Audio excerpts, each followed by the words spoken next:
Every year, and it's like every single year with the Utah Jazz, it's the same damn thing. Every year. Same damn thing. You know? Rudy Gobert, Donovan Mitchell, who's instead ain't playing, one of the best players in the league, in my opinion.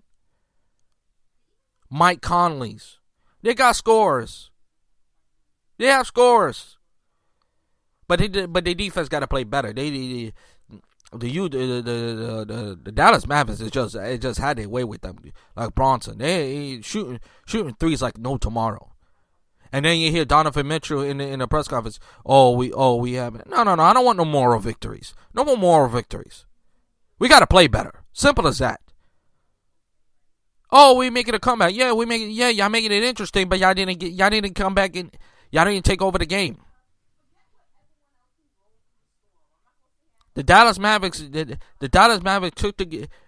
took over the game and never let it go.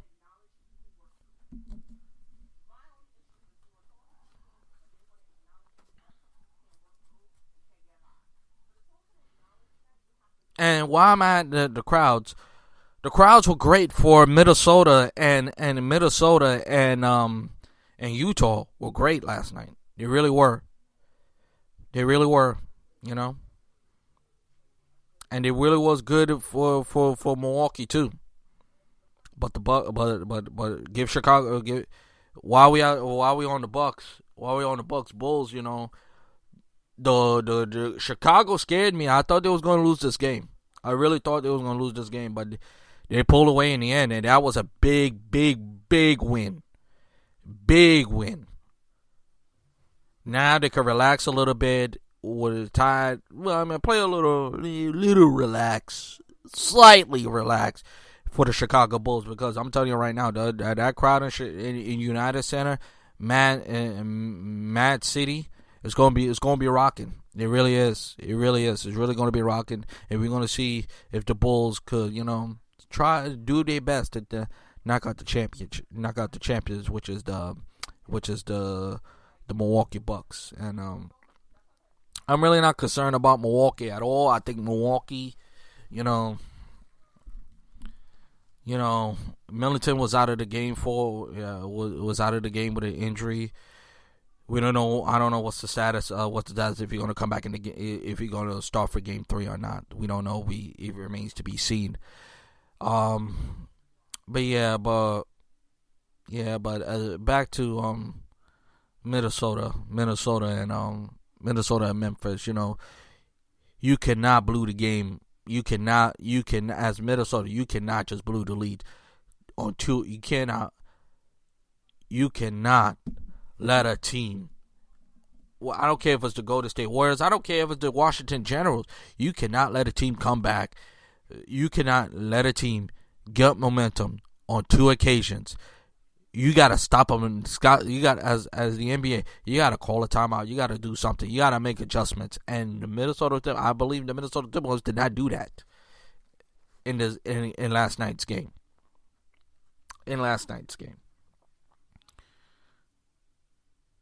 Now,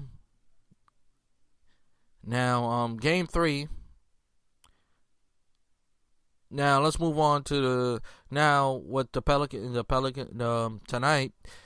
Focus on tonight's game. The Heat versus the Hawks. The Hawks. The Hawks. Looking to avoid a 3-0 lead against the Miami Heat, as the Miami Heat is playing sensational basketball. Jimmy Butler's doing Jimmy Butler things, and I think I believe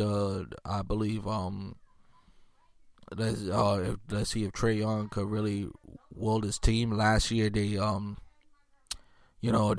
played well at home last year, the Atlanta Hawks. So let's see if the fans could rile them up again. Like I bring up the Bucks versus the Bulls. As I told you a few minutes ago, I believe the Chicago Bulls fans is going to be electric. Mark DeRozan, one a comeback player, and the Bulls, let's see how they respond in Game 3 and retake, and don't let Milwaukee looking to steal home court, looking to stay home, looking to take home court advantage, and the Suns,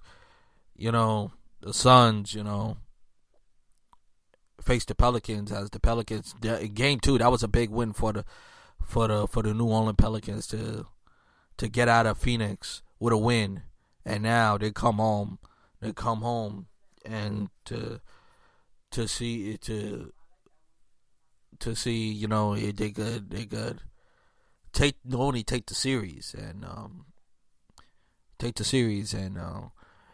I don't know if Devin Booker's gonna play in that game 3, but let's see if the Suns could win could at least win the game without Devin Booker. It's gonna be interesting to see if Devin Booker gonna play in this game. So that's where we are as far as the Western Conference. Oh, I forgot. How can I forget about the Golden State Warriors taking a commanding 3-0 lead over the Denver Nuggets? And to me, the Nuggets are one of them. The reason why to me the Nuggets are, and give the Warriors credit. The Warriors are the most dangerous team. Everybody know the Golden State Warriors are the most dangerous team because of not only Klay Thompson and Steph Curry and Draymond Green. We know what Draymond Green could do. We know Andre Iguodala is coming off the bench. He's going to be dangerous But Jordan Poole is really starting to score a lot for the Golden State Warriors, and Golden State is going to be a handful going. They're really going to be a handful going to be a handful if they play Memphis, and that's why they led the series 3-0. And as far as the Nuggets go, I think not having not having Murray and not having Michael Porter Jr. is a huge factor, as you can see in this game, because if they didn't have Murray, or if Murray and Porter was healthy and on the court, I think this series would have been a lot different. It would have been a lot different. But Luka Doncic, who's the MVP, who they did that, the Nuggets depend on them way too much, and he could do so much. They just the Golden State Warriors are just picking him apart. They really are. They just picking him apart, picking their spots, where they shoot, and the Golden State Warriors, their shooters are very deadly. What if it's Klay Thompson? Steph Curry is going to shoot those threes. And now add Jordan Poole to the mix. And Draymond Green once in a while could shoot a 3. They could still put 4 or 5 points on the scoreboard very quickly. And they're a dangerous team. And remember, they still have a championship pedigree. So I expect to. I don't be surprised if the Warriors, I think, could come out of the West, and probably take care of the Nuggets very, very quickly. And that's the story. And again, that's the story with the West right now. Even though I talk about the East already with the Hawks, and then I'm gonna jump on the Nets and the Celtics. I mean, I think as far as first of all, a classic game in Game 1 with the Nets and the Celtics.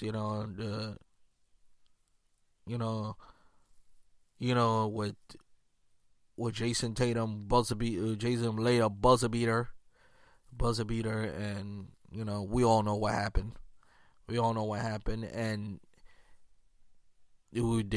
as the Nets blew a 20 over 15 to 7 15 blown leads not once but twice. One in Game 1, one in Game 2, and the Celtics came back on both occasions. And Game 3 is going to be very, very, very a must win for it's a big game for the Nets because for a lot of reasons. Of course, they're playing in the Barclays Center. They're gonna play on a millions of crowd in the Barclays Center. This is probably might be the biggest game the Nets will play this season. And listen, forget about Ben Simmons. If he's not gonna play, then you might. I'm with Kendrick Perkins from ESPN at this point. You might as well shut him down. Because if he's not gonna play, and if he's not, unless if he's in basketball shape or whatever, and he can give you minutes, then you're playing. But let's stop with this tease, okay? Let's stop playing this because the Nets are in a big spot. Because if you know, and I'm telling you right now, if they lose Game 3, this you might as well kiss this season goodbye. Because this season is pretty much just a failure because this is supposed to be the year where it's an unfinished business, and Kevin Durant cannot continue to have an off night, you know. And kudos and continue, and the way they play in defense against Kevin Durant, you know, I never see Kevin Durant. Even when he was in OKC, I never see Kevin Durant play this bad, and you got to give the Boston Celtics a lot of credit. They're the number one defense for a reason in the NBA. They are swarming Kevin Durant all over. And it reminds me of the late 80s to the early 90s when the Bulls and the Pistons face each other and they have the Jordan rule and they are swarming Michael Jordan all over. The Detroit Pistons, you know, was just all the Detroit Pistons was all over Isaiah Thomas, Joe Dumars. They was all over Michael Jordan to this point. So, and those are the two guys. I mean, Irvin and Durant said they don't need a coach. As we seen in the playoffs so far the past few days, you need a coach. Having a coach, especially an experienced coach, matters. Because experienced coach could get you out of situations, and they have not been great at all for the Nets, and this is a must win for the game for the Nets. As for the Philadelphia 76ers, I expect them to sweep. I expect them to put away the Raptors.